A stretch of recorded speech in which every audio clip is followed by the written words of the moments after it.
Oh, good evening, everybody. Wow, what a day this is going to be. Orbital Bridge posted a very lengthy takedown of Auriga the other day, since we profiled them a week or two ago, and we will discuss that. It may take a while. NASA says it's going to lose 20% of its workforce, but it also wants to help boost commercial tech development. On the heels of an IPO, Firefly, again, is in the news. They were awarded a $177 million NASA contract to fly a lander to the moon's South Pole. And a pundit out there we're going to talk about claims that the only way Space Force will stay ahead of China is to get into the game of on-orbit servicing, assembly, and manufacturing. However, meanwhile, China keeps going and just says, hey, hold my Qingdao, right? Australia's first homegrown rocket fails at its launch debut, sad day. And a Space Review op-ed claims that the upcoming TRAX system being developed for space traffic coordination actually faces a bit of derailment. All this with our guest for the second night in a row, Kamil Muzyka. From the news desk at the Center for Space Commerce and Finance, my name is Thomas Andrew Olson, and this is The Unknown Quantity.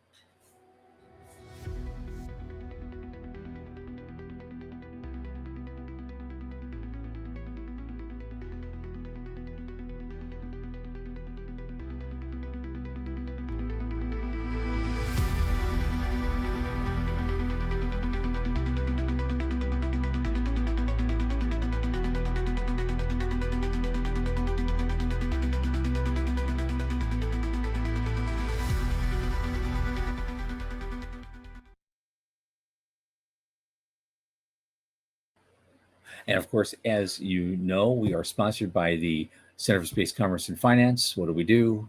We champion and strengthen emerging space startups through advisory, access, and advocacy across the funding spectrum. Our programs fortify business plans and investor readiness for founding teams at varying levels of development. Now, a lot of our work, especially this podcast, is supported by our listeners and fans like you. Now, as the QR code has been troublesome of late, we're dropping that in favor of something much easier to use, especially for the Spotify people who are listening on audio.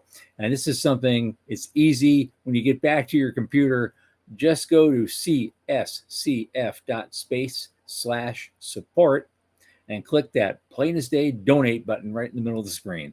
A little in the tip jar each month makes a big difference. Thanks in advance.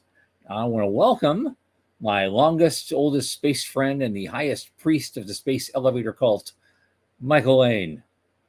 Come on in, man. The high priest of the space elevator cult. Just mixing it up, man, because you have acolytes now. You have followers. Yeah. You have a No, I actually think I think we got to pass that torch to Morty. So I'll take the I'll take the lunar elevator. There you cult, go. But he can have the Earth elevator. Yep, cult. Morty's here. Yeah. Hey, Morty. Yeah. Jason is back. I'm sure you had a lot of questions welcome, that were unanswered last time, and so we're going to get to. We swear we're going to get to those today. Now. I don't know how much of those news items we're going to actually get to, because the first one is really a blockbuster. Because we had, let's see, because on our news program on the 17th, which is a couple weeks ago now, we offered an item about Auriga space, and it was about a maglev system to fire rockets to orbit with no fuel, right? Okay, well, little did we know that a few days later, we would see I sent a screenshot. I don't know if we still have it on our LinkedIn feed. It was just a simple thing from an outfit called Orbital Bridge, and they said that this is all nonsense, and we're gonna give them a big takedown real soon. And just the other day, sure enough, that's exactly what they did. It's on here right now. And we're just going to go over this a little bit because I think it's vaguely important. I know it's important to you, Michael. You've been the victim of stuff like this. I have. It's kind of a long article. That's why when I posted to all my feeds this afternoon, I said, here's a little homework assignment for y'all. If you want to take the time to read this, it's a little lengthy, but it's definitely worth it. And pay attention, and we're going to talk about it. There might be a test later. So here we go. But the fundamental bullets are basically this. The first thing is just a whole takedown based on credibility. And when you really do a deep dive into Origa's stuff, Orbital Bridge claims, it looks less like a breakthrough than an echo of work already on record, which is that of Orbital Bridge. Yeah. And it's they even and so primacy here is because they have all sorts of things that they have published on this topic, and they were there first a long time ago, not just last week, but years ago. They've been working on this thing over 10 years. And so one of the things that was really clear is that they claim Origa appropriated their visuals and their messaging in their own. And interestingly, and that's why in their early materials, expecting something like this someday, they added a specific image, which they call a red herring, which actually takes you in a wrong direction if you use it. And they reproduced it entirely. And it's pretty much a red flag right out there. And of course, the had lots of physics errors in what they were doing, and they had this wonderful video they showed of one of these things going up and up at a 45-degree angle. But they said if you actually did that, the physics says if you tried to do that, you would die. It would blow up and you would die because the thing you're hitting 1,000 G's at the end of it. So only very specialized payloads could make it, but not even the craft could make it off the rail at that kind of G-force. It would just fall apart. And so once they were called out on their physics errors, they just took that video down, and then they did, and they put up something else. They pivoted to something else. They called it a coil gun. They showed a coil gun. Now, coil guns have also been debunked as a giant step backwards, and they list in that section all the reasons why. And that's why I say this thing is worth a read. It's and so they did the pivot, and then they scrubbed everything entirely for a while, and they concluded that this is all theater, and the high cost of theater to not only the companies, but the whole industry, what you're doing is you're burning investors, you're burning time, and you're burning trust. And as a result, the industry as a whole loses momentum. That's why they went down so hard on this, because this hurts everybody. Michael, put in your 2 cents because I know you've got some. I fell for this hook, line, and sinker 3 weeks ago. Absolutely. I'm not gonna embarrass myself by trying to retract it. I did say I had skepticism of man a couple weeks ago, but I'm also the guy who's trying to build an elevator on the moon. I don't throw rocks at other people's big crazy ideas. I just don't. I have skepticism about some of their big crazy ideas, and I'll list that. But I took it at face value because I figured somebody in Silicon Valley vetted these folks before they wrote a $6 million check. So, we did what we do. We reported on the news, with editorial, because that's what we do. Is we don't just take the news. We editorialize on the news. We are the intersection of space and money did change hands, didn't it? Right. It was a natural thing for us to do. But boy, when the orbital, I'd never heard of Orbital Bridge, right? We've talked about this on the show. We've been at this for a long time. Well, Tom, you and I, we know a lot of people. We know a lot of projects. I hadn't heard about that one, so I'm like, all right, cool. But when Orbital Bridge showed up and said, "Hey, wait a minute," I got pretty angry. I did, because that exactly thing happened to me.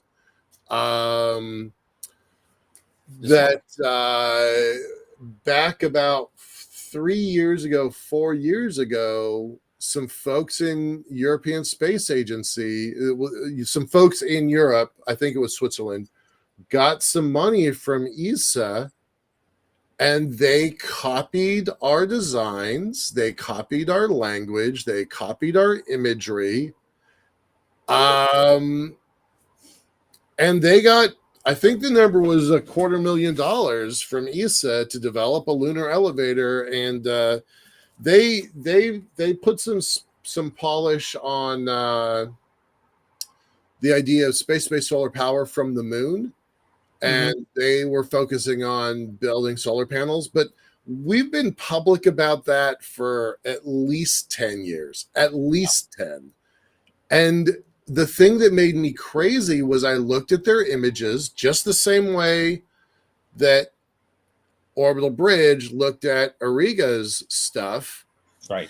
I looked at their images, and they copied our images exactly, including our errors. We did not have any, Liftport did not have any red herrings or mislabeled data. We don't do that. But you kind of put some in by accident, didn't you? No. It was over time. Like, we'll learn something like that. Some of our imagery goes back to 2010, 11, and 12. We'll think something is true at that time, but as time goes by, it stops being true because we iterate on a new design, but we just have never published the design. So our old imagery is still out there floating around, and that's what these punks copied. So they copied bad data. So let them build with that. Let them build our old design. We know it's wrong, so let them go build the wrong design. We didn't do what Orbital Bridge did with a digital takedown. I pondered it, and I decided I didn't want to push this, but it really made me mad. And this stuff happens, right? It does happen. Folks in this industry put their sweat and blood into programs that, for years, decades in their case and in mine, and you never know exactly what's gonna come out of it. But boy, it made me mad. It really made me mad, especially because they fooled a bunch of supposed know-it-alls in Silicon Valley to get a check, right? Yeah. Theater was more important than physics. That made me very angry. Yeah. Yeah. I don't know anything more about these Orbital Bridge folks, and I still can't really commit to their plan, because a big long sled is still a really hard system to build. But I'm sure rooting for the Orbital Bridge guys more than I am with the at this point, absolutely. And I love, and as Sean says, I love that line: the aerospace does not forgive pretense. No. And so if the cost of theater is just too high for everybody, that was just the perfect way to finish it. As I was reading this thing, a couple things kind of came to mind. I went back to their site. So they said they were going to do a takedown, and they did. So I went back to the Auriga site, and a lot of that stuff has changed. So somebody paid attention to this, and it makes me wonder. I have no way of knowing what happened, but it makes me wonder: did the investors pull out? Did they make them change something? Did they, circle the wagons on the lawyers? I wonder what happened there. That's interesting because, I get it, because in addition to this pivoting to that silly video of a coil gun, they also shifted everything. They had all these visuals of huge facilities they were going to build and all this other stuff, and now it's in a garage. And now it's all this other things are going on. They just shrunk everything down, changed everything around, and putting out just more, smoke and mirrors, I guess, just at a lower level. Right. It doesn't serve them well to do that. But I'm very doubtful that we're going to have representatives of both these companies on our show anytime soon, having an honest debate Oh, over that this. would be fun. I admit, I think that would be pretty fun to That would do. have to be a pay-per-view, I think. At this point, we would have to go. We have to go pay-per-view over that one, Yeah, or we're just idiots if we didn't do that. yeah, Okay. Well, it's yeah. Well, good ideas are always emulated. Yeah. Well, of course, Jason. But same with Steve Jobs, who said, he didn't say great artists steal. He said great artists ship. right. That's what he said to counter Yeah, that argument. So yeah. you know, but anyway, I guess we're gonna. This is not over. No, I No, hope there's not. not. I hope It's it's not not. over. It's gonna be. It's Yeah, gonna. We're gonna be moving on with that. And so I guess we're ready to move on cool. Yeah, ourselves. do it. Okay, I don't know how far we'll get. We only got a few minutes left, but the next thing was a Space Daily article that says NASA's claiming that it's going to lose about 20% of its workforce total with the new budget, and Yeah. that's even with restoring the funding for Artemis 4 and 5. Well, but remember, they didn't restore it to the science programs. They restored No, it to the contractor projects that keep various senators in Florida, Alabama, and Mississippi employed. So this actually does the restored funding doesn't come back to NASA core employees. It's going to get distributed to those contractor companies. yeah, most of it will go to the contractors, but still, they can't launch it without NASA core employees. Nope. And so those guys will hang, those positions will hang on for a few more years probably while they're trying to launch these things. We'll see if that survives. I don't know, but it's really it's really, I'm not sure where this agency goes now with 20% fewer people. Yeah, and I'm not even clear what the mission is anymore. No, I don't. That's a really good question. Yeah, I don't know what it is. Yeah. They got 20% fewer people, but what are the people that are still there doing? Right now? They're not doing science. They're not moving the needle on exploration. They gave Firefly some money. We'll get to that in a minute. And they also said they're, the same moment, the same day, you guys, we got 20% fewer people, but we still want to boost commercial tech development. Yeah. Where are you getting the resources to do that? Yeah, that's really puzzling. And again, let's go back to your question. What is their mission now? Yeah. They talk about going to the moon. That's super great. It's like they've in 6 months, they have shifted towards focusing on the moon and then shifted back towards going to Mars. And now they're shifting back towards the moon. That's how I'm interpreting this. And they're shifting back towards the moon using a system that's not sustainable. With an organization that does not have leadership in the highest positions. Yeah, I get that Duffy is in charge now, but he's balancing two boats. You can't row two boats. So so leaderless organization, confused mission,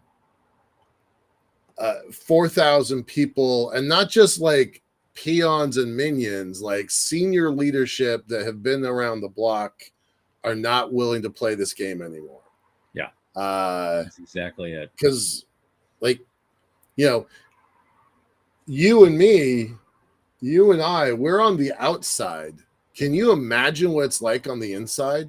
I can, because I talked about it to my good friend Dennis Stone. Oh, all right. April. We talked about that. I forgot that conversation. Yeah, he got, He didn't actually say he dodged a bullet, but he felt like he got out in a timely fashion. He's got a lovely consulting practice going now, and he's got other customers besides Vast.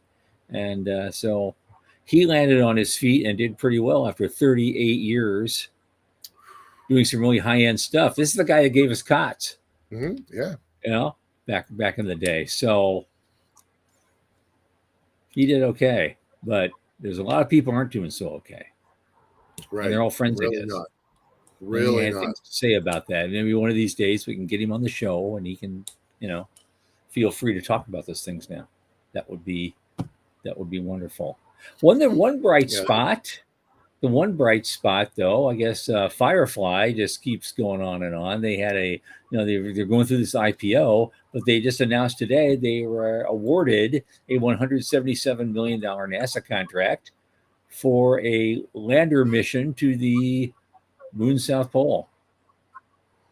And since they're one of the few guys who can actually land something and make it stick, it's they're a natural choice, aren't they?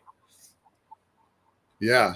You remember last week? You're like $5.5 billion valuation, bah humbug, and I'm like, I think there's going to be a day when 5.5 billion seems like a bargain. That's my hunch. Yep. I'm not an investor. There's nothing to disclose here. To the idea. Yeah, it's just not today. Yeah.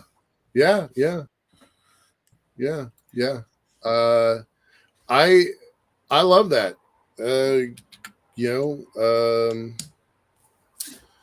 Who were these guys before? They had Armadillo. Right. These are the Armadillo folks, yep, right? Yep. Right. Yep.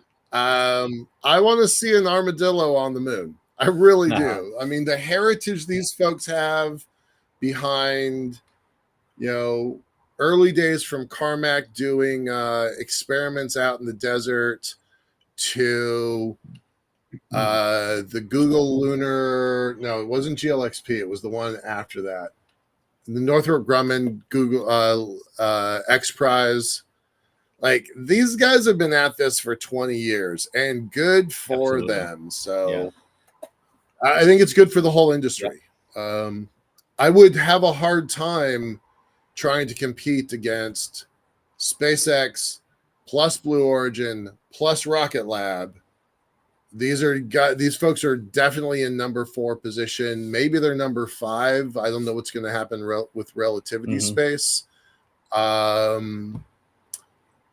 So, they are playing catch up, but I don't know. I have a good hunch. I have a good feeling about these. Yeah. Well, coming up, the is on this website called breakingdefense.com. I think you sent me this the other day. This is a guy, it's an op-ed piece, but the guy who wrote it, knows what he's talking about. And he said, he explained in detail why the Space Force needs to up their game and to stay competitive with China in on-orbit servicing, assembly, and manufacturing, which would be like kind of a new way to go for them. Is that too much to ask? Is he right? Is it too much to ask? Is it something that they absolutely need to do to somehow stay competitive with China? What's the issue there? I know they have an advancing commercial space industry. How much on-orbit servicing and manufacturing are they doing right now? Are we really behind in this another sub race?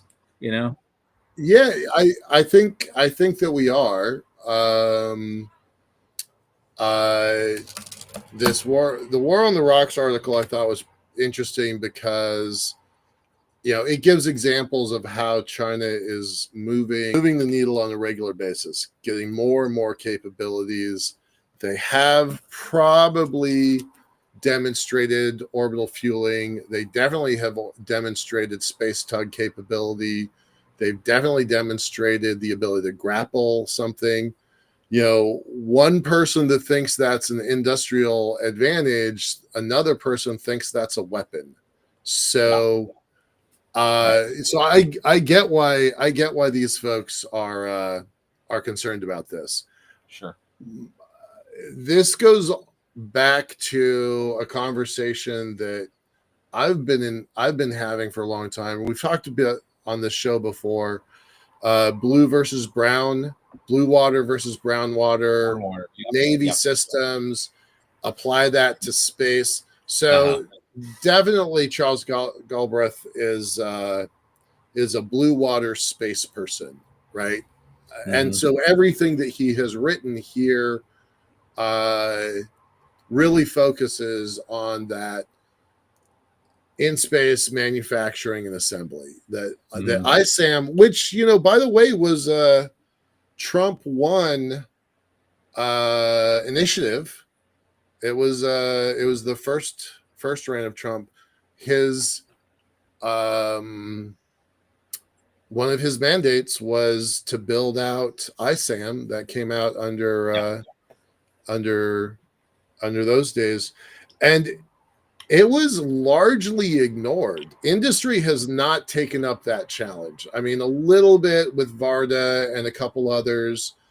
The down mass problem that Greg Autry's been talking about, that our own Sean Key has been talking about, that hasn't been solved. So ISAM still seems a little elusive. So I think what they're trying to do here is shift the problem not to industry leading it, but Space Force as a lighthouse customer that says that they want it, so industry should build it. That's how I'm interpreting this. Okay, well, that might be interesting. Of course, meanwhile, while we're all clutching our pearls over all this over here, China just keeps moving on and going basically, okay, fine, you say that, hold my beer, hold my beer, hold my Qingdao, and they're going to, and they're just they just had a big thing on War on the Rocks calling about the rise of China's commercial space industry.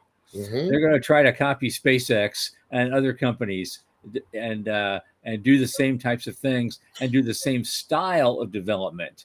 Move fast, break things, and iterate a lot. I want to respond to Jason on the show here. Let me so this conversation's come up a couple times, Jason, really over and over again for the last 5 years. Some background. During the original space race, there were 2 budgets and 1 goal, right? The moon and the Soviet Union versus the United States.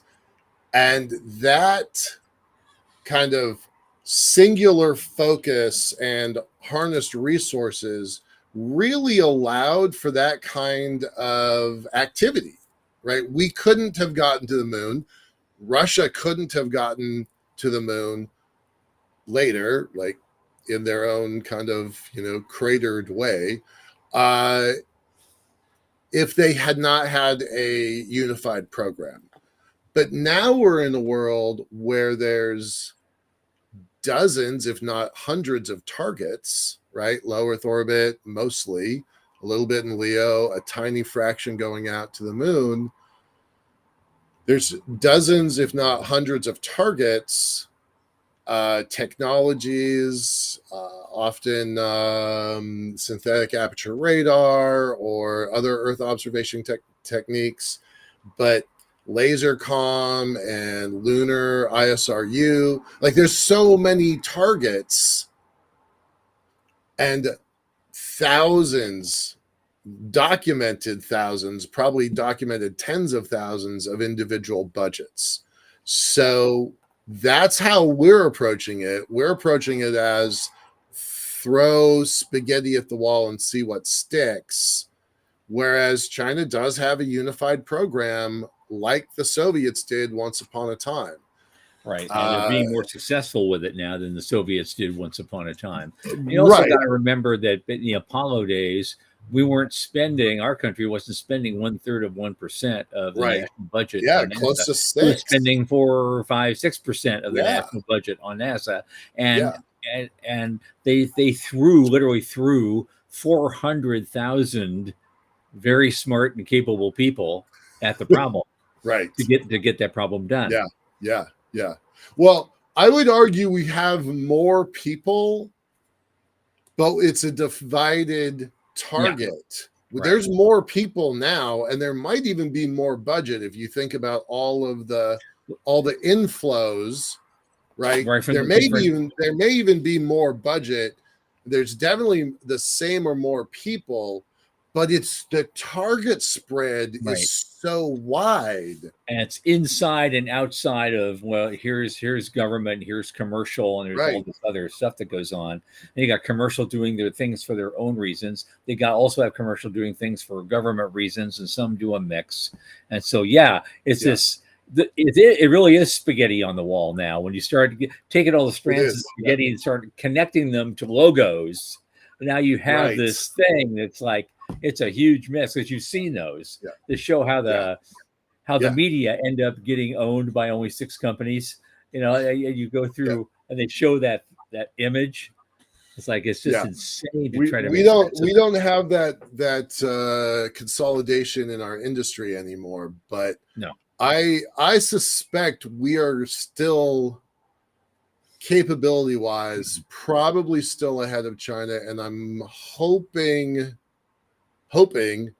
that the spaghetti on the wall method succeeds. Sean is like yelling at us. We got to move on to our guest here. We're done. Yeah. Well, we got a couple of things we could have talked about, but we can save that for next time.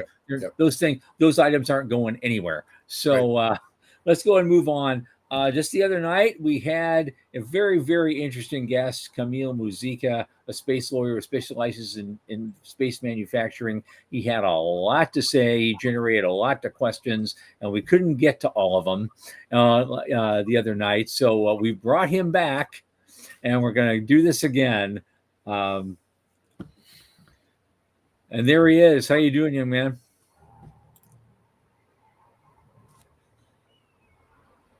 Kamil, hello. It's 2:30 in the morning out there in Poland, so maybe he fell asleep. Well, maybe his connection froze up or something. We have questions for you. He froze. Okay. Well, okay. We'll try again. If he All right. Well, until he gets here, I could say Australia's first orbital rocket, Eris, failed on its historic debut launch, which is sad for them. But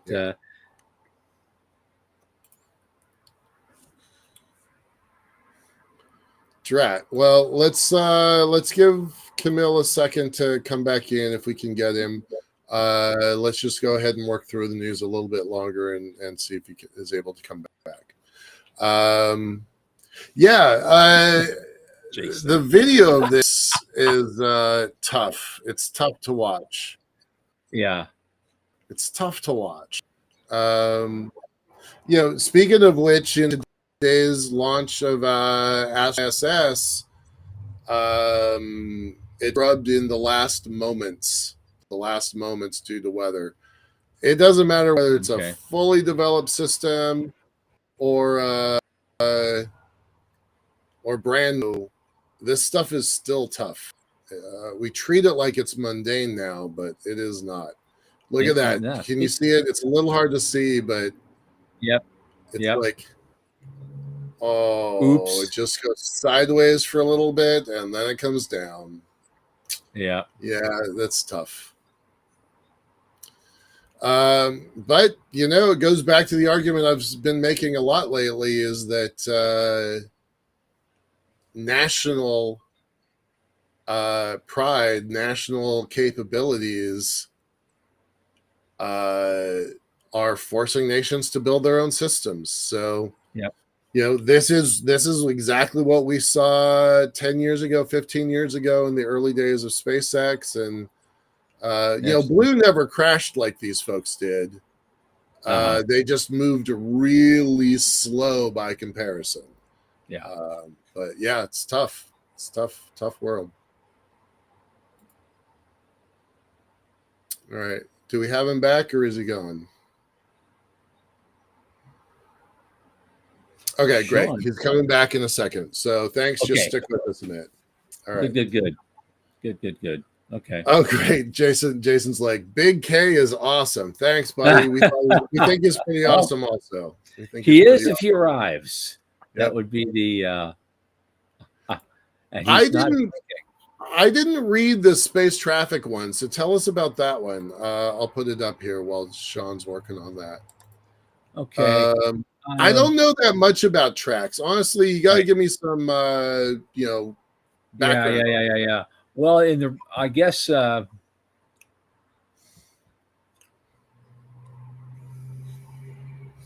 was all about budgets there are programs that have budgets that are only in the millions of dollars and not the billions or trillions, but that can still have major consequences if they are or are not funded.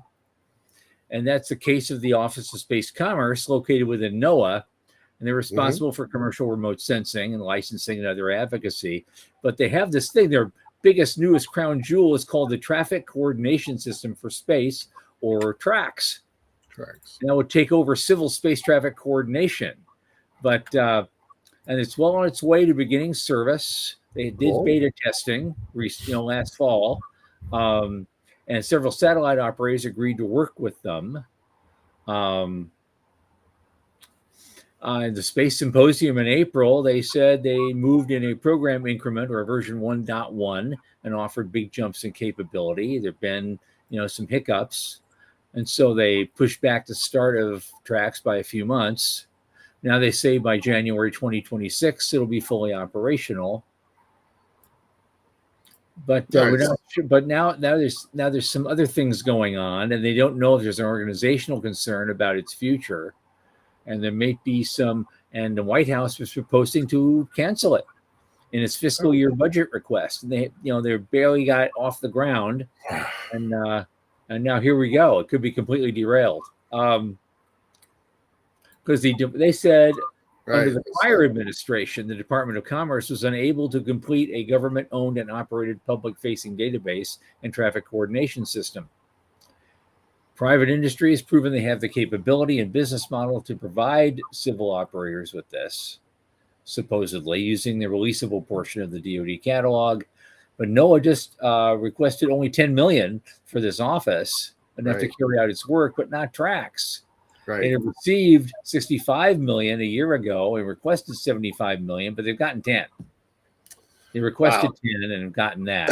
So tracks is kind of derailed right now and off the table. I thought this is kind of, I don't know how important a tool this is, for space traffic control, I guess, but it's considering 11,000 objects and moving to 40,000 objects. It sounds like it's a pretty big deal. Vaguely, it would seem like that's vaguely important to me. Yes. Yeah. So we did get our news items covered today. Hey, he's back. Okay. All right. Hey, there he is. My main computer froze. Okay. All right. Well, here we are. We made fun of you. We're like, well, it's 2:30 in the morning. Maybe you fell asleep. No, my computer just froze. Like when Thomas was introducing me, and it was like, and chop. Oh man! Well, I'll tell you. Tom and I talked, and Sean and I have talked at other times. Like, we don't have to do this show live. It's just more fun to do it more live. We start building an audience. Certainly, we've got friends that want to watch the show. They set appointments to watch the show when it's live. But there are times when it's just inconvenient. It's just like, the net doesn't work or whatever. But we love doing it live, so we're going to keep doing it. So sorry about that problem. But no problem. Yeah. Hey, thanks for coming back again. It's 20 minutes to 3 in the morning for you, so thank you for staying up with us. Let's just jump straight in. So on Monday, we went all over the place talking about law and policy and registration, and there were a bunch of questions kind of left unanswered. We pulled some of those. Have you had a chance to look at them? Yes, I did. Okay, all right. So let's kind of tackle the one that I thought was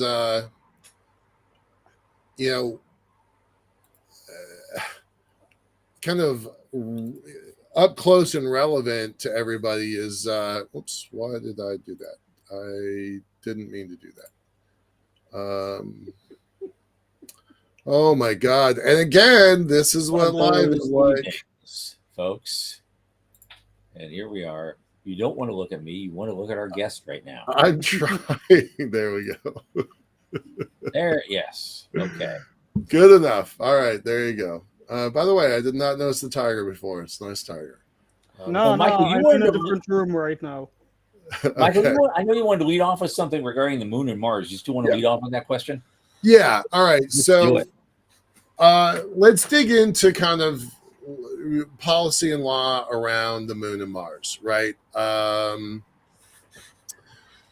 What is going to be the same and what is going to be different about I make a widget. Somebody talked about it the other day. If you make a hammer on the moon and someone steals it, what happens?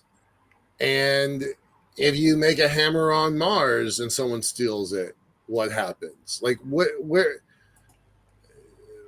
you had talked about registration, but it's more mundane than that. It's more basic than that. It's even the problem because, it's not even common courtesy not to steal from other people. You should not take other person's personal property. But the problem here is that those laws, they do kind of apply, but mostly to space objects and people within those space objects, even within spacesuits. But some concepts like your personal property doesn't apply directly in space law. It's a kind of a gray area. Like the difference between the moon and Mars in the context of space law isn't that much. There are there are differences, but in the other part of the field, in the case of, for example, manufacturing a widget from space resources on the moon, we need to recall that moon is within both the gravitational and political sphere of influence of Earth. Because it's our only natural satellite, it's very important for us. There are going to be policy pushes for direct control. There will be no such thing as a moon war in the context like Ben Bova wrote about it, that moon gaining independence or being somewhat a semi-autonomous zone. But Mars, on the other hand, it requires autonomy because of the signal lag. And and this is where different laws would apply. That signal lag, remind people what that is. So the signal lag is because we currently use in outer space modes of communication that are based within like laser and radio wave, microwave transmissions. They travel within the with the speed of light in the vacuum. The speed of light in the medium of the interplanetary vacuum, because that's not ideal vacuum. That's not some other zones within the galaxy we are currently thinking we could discover and so on. But anyway, okay, we have this problem that if you want to build a station on Mars, you have a robot. You have a robot, teleoperate a robot on the moon. It's easier to teleoperate a robot on the moon than to teleoperate a robot on Mars. So Right. if you teleoperate a robot on Mars, well, you have to make some preparations and so on, and it's a very boring task, very tedious task in comparison to how would you do it on the moon. So you have to give the robot either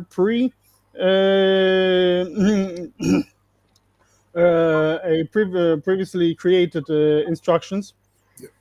like a program Yep. and a certain amount of autonomy and well computing power on site in order for him to make your space igloo in comparison to what you need for the moon. Okay, but if you have people there, well, they also cannot wait 40 minutes or more for instructions from Earth.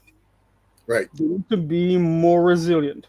They need to be more self-sufficient. They cannot wait for a launch window. For example, if they have somebody injured, harmed, somebody who went psychotic and he needs to get back, or somebody who has actually committed a crime. Right. So you have to like replicate some elements of the society of law of the political and social and legal infrastructure on Mars. Okay. This is what also Michel Hanlon wrote about the code of conduct and applying astro law. We So we had Michelle on our show just a few days ago, and Wes in the audience is one of her students right now. So he says that he's waiting in the wings. He has two questions, one comment. Well, it's really one question. I think I've put this together. I was just going to mention it. Great. Yeah. He's claiming that in Article 17 of the Universal Declaration of Human Rights, everyone has the right to own property alone as well as in association with others, and no one shall be arbitrarily deprived of his property. So the question then is, with that background, what kind of property do you think this could extend to in space? well, outer space, the outer space treaty doesn't allow for real estate. Currently, it doesn't allow for real estate in outer space, so it won't be the real property. It would be chattel or personal property, movables, and so on. So in this case, the right to property. If you have the American the Space Act of 2015 or the Arabian Emirates Act of 2017 and also 2023, you are allowed to gain ownership. Well, you are the government reserves themselves the right to grant you ownership on the basis of license for any space resources you have obtained under this license, meaning that if we give you this piece of paper, you are allowed to legally obtain titanium, uranium, PGMs, or rare earth minerals, whatever you find and extract from the surface of the moon and asteroids and so on. This should also extend to property that you have actually produced. Well, to the the staple articles of manufacture, to objects, tools, robots, structural elements that you have actually produced with the use of those resources. Yeah, so you would gain the property right. But however, you need to recall that ownership, under the literal understanding in the text of the Outer Space Treaty, doesn't mean ownership as a right to property, but ownership as a designation that this space object belongs to a country.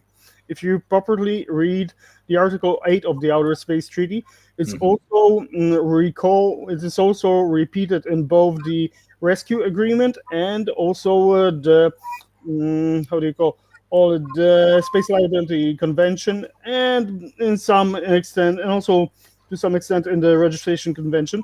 But anyway, Yeah, there is a problem, a conundrum within the space law because uh, the fact that it applies mostly to a legally tethered objects, meaning space objects and people.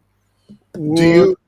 Does that mean? So Jason was asking, would you need a platform or some sort of connector system, like a free floating space station going to be treated the same way as a landed vehicle on the moon? Are they going to be treated the same thing, or because they're made differently, they're going to be treated differently? Oh, the issue is that if they are made differently, they might be treated differently depending on the national laws and the national practice of registering space objects. Because space objects apply, the term applies to every kind of space object, meaning that it doesn't distinguish between a space station or a spacecraft. Most nations don't even have a concept of a spacecraft in their space laws. The US has space vehicles, space stations, and so on, but as far as I recall, many nations don't even use the term satellite until it's directly like a satellite broadcast or telecommunications law. Even you need to recall that space station as a term is occurs in the occurs is present in the U.S. law, but in the FCC regulations, not exactly in the NASA regulations initially, because it was a as far as I recall, I need to get it. It was in my. I need to recall it was something like a radio station placed 50 miles above the surface of the Earth. So that's a space station, basically under the FCC regulations. It is a very old regulation, as far as I recall.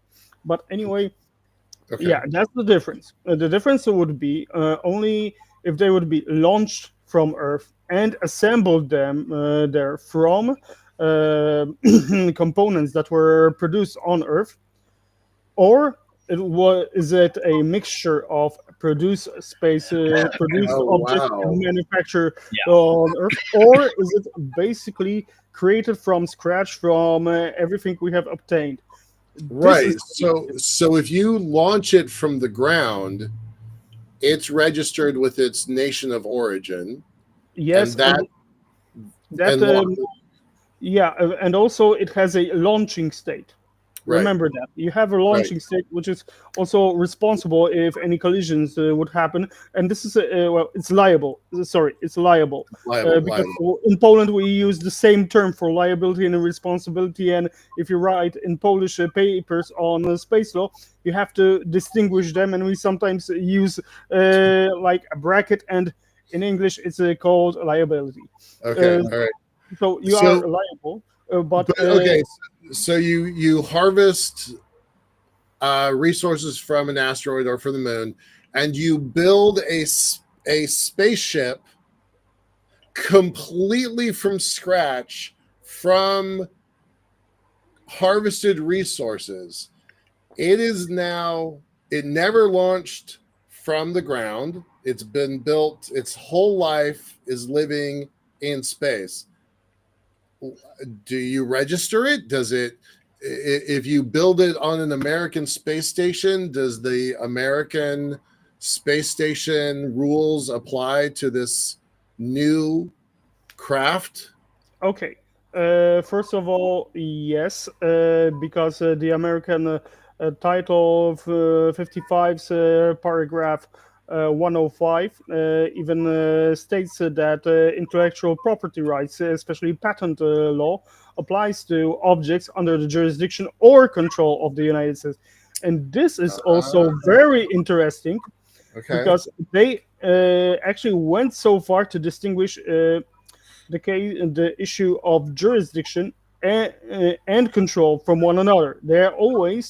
Uh, mm, they're always like bunched together.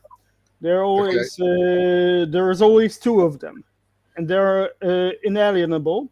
But in the U.S. law, they are alienable, and it Okay. stems also from the issue that there was a case of Hughes aircraft versus NASA or versus United States, where it was the issue if sending telemetry to satellites like Ariel 5 is considered a control by the United States. Because Okay. if it's controlled by a government agency, you could actually, well, if it's considered under the control of the United States, it falls under the jurisdiction of the United States. And there All was right. also some other issue with, well, the American the federal government actually using somebody else's patents, via the Air Force or via NASA. But anyway, yeah. This is one thing. So if it's a build, if some elements are built on a American space station, they are considered to fall under the American law unless What? in the scope of authorization, they are excluded from that because Okay.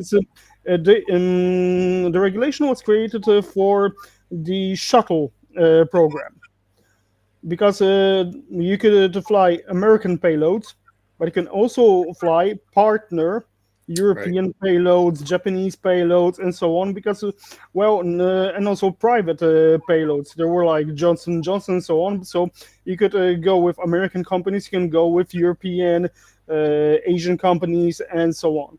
So that was the basis for why in the law was created this way. And also, you remember who even created, as far as I recall, who introduced this act of patents in space? Oh, Clark, Arthur C. Clarke. No. He wrote about patents in space, but who introduced the law to the American Congress? Oh, I Your don't know. former president, Joe Biden. Really? What did he As far as do? I recall, Really? Really? as far as I recall, there Well, were several. how cogent of him at that Huh, moment in time. Ah, that's Yeah, funny. I'm gonna have to look that up. that's I interesting. but anyway, J- okay. You asked me about, okay, but if it was made in our space on a space station, if we imagine that it's we have something like a shipyard in outer space, the American right. shipyard, Yep. we Yep. would actually have we would actually you see new laws that would